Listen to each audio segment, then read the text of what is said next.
MBBS abroad but confused। जो बच्चे MBBS abroad करने का प्लान कर रहे हैं और इस ईयर सोच रहे हैं कि हम लोगों को MBBS abroad 2020 में एडमिशन कैसे लेना है, वो सेफ है या नहीं है, तो ये वीडियो उन सब बच्चों के लिए होने वाली है। So hello everyone, I am Shivangi and I am your career and admission guider. और आज की वीडियो में हम बात करने वाले हैं 5 मेजर टिप्स के बारे में जो कि आपके MBBS abroad जर्नी को बहुत ज्यादा ईज कर देगा। तो स्टार्ट करते हैं अपने पहले पॉइंट से। You should know about the new NMC advisory और गाइडलाइंस। आप सब जानते हैं 18 नवंबर 2021 में NMC का न्यू गैजेट आया था, जिसके अंदर NMC ने कुछ कंडीशंस एंड कुछ क्लॉज लगाई थी फॉर द MBBS स्टूडेंट्स के लिए जो अपनी MBBS जो डिग्री है वो बाहर फॉर मेडिकल इंस्टीट्यूशन से करना चाहते हैं। तो उन सब गाइडलाइंस को देखते हुए ही आपको कोई कंट्री या यूनिवर्सिटी सिलेक्ट करनी है। तो सबसे पहले हम उन गाइडलाइंस के बारे में बात करते हैं। सबसे पहले candidate must complete at least 54 months of their medical degree program. आप कोई भी यूनिवर्सिटी सिलेक्ट कर रहे हो तो आपको ये ध्यान रखना है कि उस यूनिवर्सिटी की जो मेडिकल ड्यूरेशन है वो मोर देन 54 मंथ से हो, मतलब इन टोटल 4.5 इयर्स का कोर्स ड्यूरेशन हो। और ये जितने भी क्लॉसेस जो बनाए गए हैं हमारी इंडियन गवर्नमेंट ने वो इंडियन मेडिकल डिग्री को देखते हुए बनाए हैं। सेकेंड, 1 ईयर मैंडेटरी इंटर्नशिप आपको करनी पड़ेगी इन दैट पर्टिकुलर कंट्री में।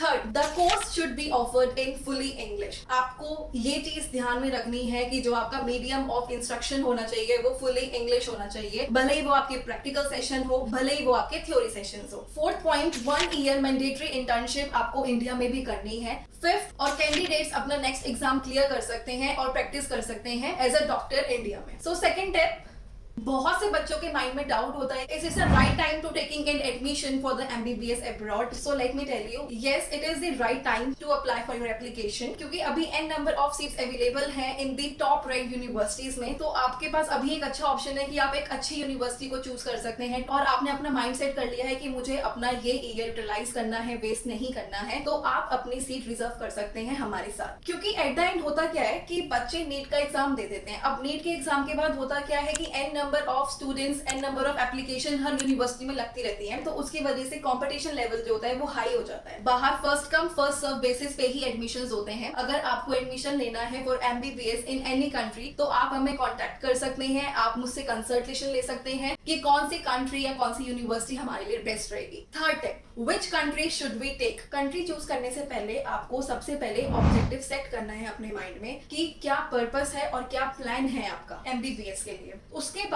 आपको कोई कंट्री सेलेक्ट करनी है और कंट्री सेलेक्ट करने के लिए हम यहाँ पे 2 केस स्टडी देखेंगे, केस 1 एंड केस 2। केस 1 में आपके माइंड में एक रेप्यूटेड कॉलेज है और उस रेप्यूटेड कॉलेज का standard of living, international exposure, quality of education सब चीज है और आप मेहनत करने के लिए भी रेडी हैं, लेकिन आप एक साइड पे थोड़ा कंफ्यूज है। क्यों? क्योंकि आपका फाइनेंशियल बजट इतना अच्छा नहीं है। तो उस कंडीशन में आप क्या करेंगे? सेकेंड केस, आपको बाहर जाना है और आपको ऐसी कंट्री चूज करनी है जिसका एकेडमिक स्टैंडर्ड अपने इंडिया से भी अच्छा हो, तो उस कंडीशन में आप क्या करेंगे? तो सबसे पहले हम इन 2 केसेस में बात करेंगे कंट्रीज के बारे में। तो केस 1 में आप चूज कर सकते हैं Russia, Moldova, Georgia, Kazakhstan, Nepal, Bangladesh. And case 2 में आप ऑप्ट कर सकते हैं US, Canada, Australia, UK। Second, basic eligibility criteria and basic requirement अगर आपको इन दोनों केस में एडमिशंस लेना है। तो केस 1 में आपको अपनी 12th की मार्कशीट जिसमें आपके 50% से ज्यादा मार्क्स होने चाहिए और आपको बस नीट क्वालिफाई करना है। जैसे लास्ट ईयर जनरल कैटेगरी के लिए 135 रैंक निकली थी और ओबीसी कैटेगरी के लिए 108 निकली थी, तो बस आपको उसमें क्वालिफाई होना है। आपको बस ध्यान रखना है कि आपके 150 से अबव मार्क्स हो तो आप यहाँ पर कहीं भी एडमिशन ले सकते हैं। केस सेकंड में बेसिक क्राइटेरिया ये है कि आपको 12th में मोर देन 75% लेकर आनी है, पर उसके साथ आपको नीट क्वालिफाई करना ही करना है विद गुड स्कोर और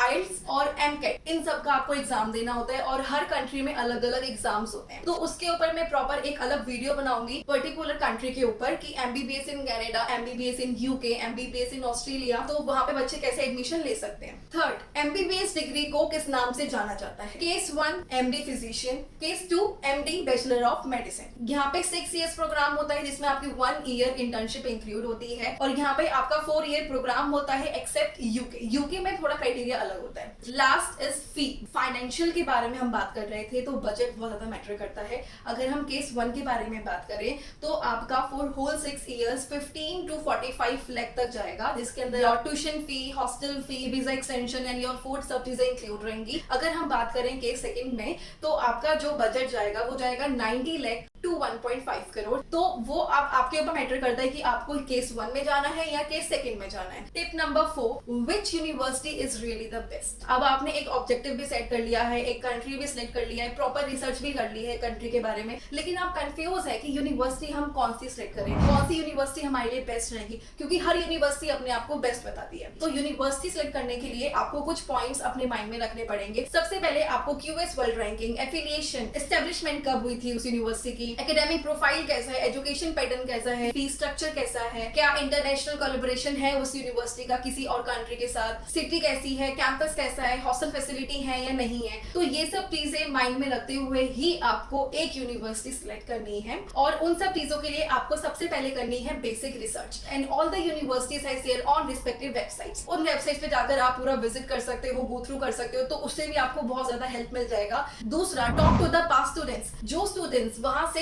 एमबीबीएस डिग्री ले चुके हैं उन स्टूडेंट्स से आप बात करो, उनका ओवरऑल एक्सपीरियंस कैसा रहा, जो एक्सपेक्टेशंस वो लेकर चले थे कि वो क्लियर कर पाए या नहीं कर पाए। तो उन सब चीजों के लिए आप मुझे कांटेक्ट कर सकते हैं to the given number on the screen. अब हम बात करेंगे अपने 5th टिप के बारे में, टॉक अबाउट एडमिशन क्राइटेरिया। ये आपको पता होना बहुत जरूरी है अगर आप कोई भी कंट्री या कोई भी यूनिवर्सिटी में एडमिशन ले रहे हो, क्योंकि हर यूनिवर्सिटी का और हर कंट्री का एक अलग अलग क्राइटेरिया होता है एडमिशन का। कुछ डॉक्यूमेंट सबमिट करने होते हैं, वो डॉक्यूमेंट्स के थ्रू हम लोग एप्लीकेशंस लगाते हैं। एप्लीकेशंस लगाने के बाद आपके पास एक इन्विटेशन लेटर आता है। इन्विटेशन के बाद आपको ट्यूशन फी पे करनी होती है। ट्यूशन फी पे करने के बाद आपको एक वीजा प्रोसेसिंग करनी होती है। आई होप ये वीडियो आपके लिए बहुत हेल्पफुल एंड यूजफुल रही होगी। So for more videos like this आप मुझे कमेंट कर सकते हैं इन द कमेंट सेक्शन, जिससे मैं आपके डाउट्स को क्लियर कर पाऊँ।